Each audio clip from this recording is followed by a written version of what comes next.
প্রতিষ্ঠার পর প্রথমবারের মতো জগন্নাথ বিশ্ববিদ্যালয়ে অনুষ্ঠিত হতে যাচ্ছে ছাত্র সংসদ নির্বাচন।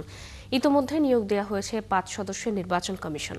তারা জানান, শিগগিরই তফসিল ঘোষণা করা হবে। নির্বাচনের খবরে বেশ উচ্ছ্বসিত শিক্ষার্থীরা।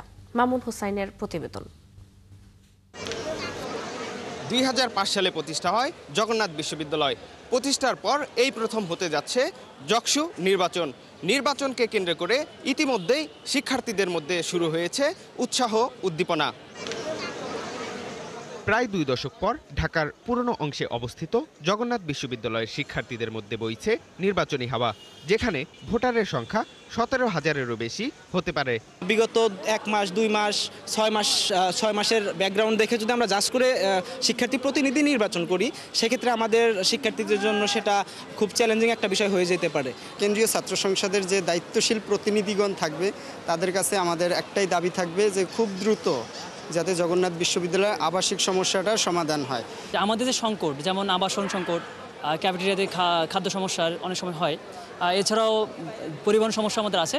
এই বিষয়গুলোতে যারা আছে তাদের ইস্তিহারে অন্তর্ভুক্ত করতে পারবে, আমরা তাদেরকে ভোট দেবো ইনশাআল্লাহ। নায়াসিনামাইড ও স্যালিসাইলিক সমৃদ্ধ লিলি ফেস ওয়াশ, যা ফেসের ডেড স্কিন সেল দূর করে দেয় দ্বিগুণ ফাস্টার ব্রাইটেনিং। আমরা চাইবো যে এমন শিক্ষার্থী, এমন প্রতিনিধি আসুক যারা আসলে শিক্ষার্থীদের যে অধিকারগুলো এগুলো নিয়ে প্রশাসনের সাথে বার্গেনিং করবে এবং শিক্ষার্থীদের অধিকারগুলো আদায় করে দিবে। যে কোনো ছাত্র সংগঠনের পক্ষ থেকেই হোক বা সাধারণ শিক্ষার্থীরা সবাই চাচ্ছে যে ছাত্র সংসদ নির্বাচনটা হোক।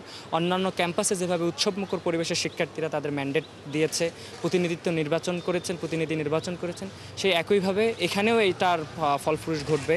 এবারের যকসু নির্বাচনে নারী ভোটার রয়েছে প্রায় ৭,০০০। যথারীতি তাদের চাওয়াটা নিরাপত্তা নিয়েই। যারাই নির্বাচিত হবে না কেন, তারা যাতে মেয়ে শিক্ষার্থীদের নিরাপত্তাটা নিশ্চয়ন করে। আমাদের যে প্রতিনিধিরা আছে, আমাদের তাদের প্রতি আশা আছে তারা আমাদের হয়ে আমাদের অধিকার তারা আদায় করে আনবে। আমার প্রত্যাশা যে ক্যান্টিন, বাস, হল এগুলোতে যদি কাজ করা হয় তাহলে অনেক বেশি ভালো হবে স্টুডেন্টের জন্য। একজন নারী শিক্ষার্থী হিসেবে অবশ্যই আমি চাবো যে আমাদের যে হলের যে সংকট, এটা যেন প্রথমেই দেখে। ইতিমধ্যে বিশ্ববিদ্যালয় প্রশাসন ভোটের জন্য ৫ সদস্যের কমিশন নিয়োগ দিয়েছে। দ্রুতই তফসিল ঘোষণা করা হবে। আগামী রোববার আমরা আমাদের স্টেক হোল্ডার ছাত্র যারা আছে, যারা তাদের সঙ্গে আচরণবিধি নিয়ে আমরা এখন কাজ করছি এবং সেখানেও ওই আমাদের যে তফসিল সম্পর্কে ছাত্রদের সঙ্গে আলোচনা হবে। তখনও আলোচনা করে আমাদের একটা প্রস্তাব আছে, সেই প্রস্তাবে ওনারা যদি দেখান যে এই জিনিসগুলো এইভাবে করা যাবে, তখন আমরা কথা বলতে পারবো। নির্বাচনের পাশাপাশি শিক্ষাঙ্গনে ইতিবাচক পরিবর্তনের সূচনা ঘটবে বলেও আশাবাদী শিক্ষার্থীরা। মামুন হোসাইন, ৭১, ঢাকা।